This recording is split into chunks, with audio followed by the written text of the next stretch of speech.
శ్రీ గురుభ్యో నమః. మా గురువులందరికీ నమస్కారం.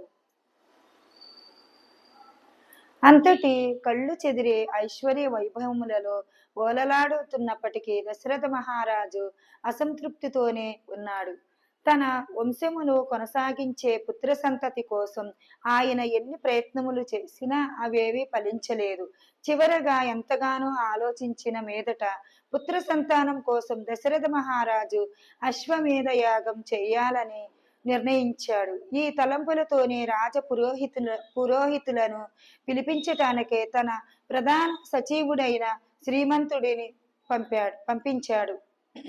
వశిష్ఠుడు వాసుదేవుల నాయకత్వంలో బ్రాహ్మణులు వచ్చి సమావేశం కాగా దశరథ మహారాజు వారిని ఉద్దేశించి ఓ దివ్య జ్యోతుములారా, ఒక పుత్రుడిని పొందాలనేది ఎంత కాలంగా నాలో తీరని కోరికగా ఉండిపోయింది.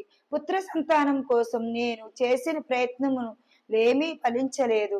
నాకు వారసుడంటూ లేకపోవడంతో ఇకపై ఏమాత్రము సంతోషమును నటించలేను.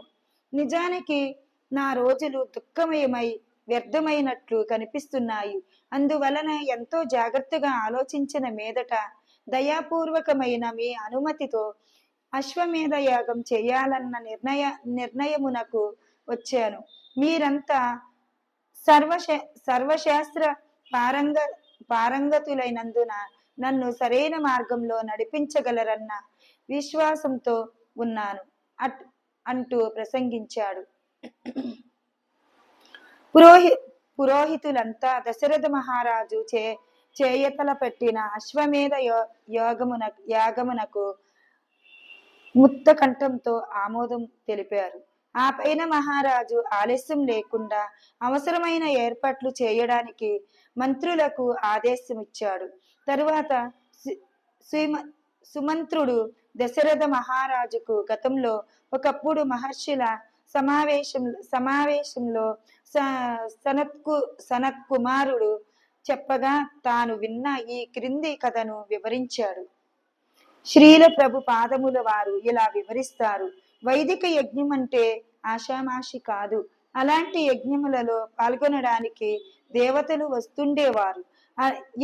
అలాంటి యజ్ఞం కార్యక్రమములలో బలి చేయబడిన పశువులు నవజీవంతో తిరిగి జన్మిస్తూ ఉండేవి.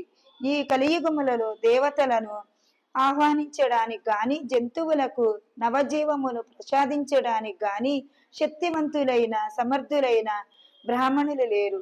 పూర్వం బ్రాహ్మణులు వేద మంత్రములను క్షుణ్ణంగా ఎరిగి ఉండి ఆ మంత్రము మహిమను ప్రదర్శించగలిగి ఉండేవారు.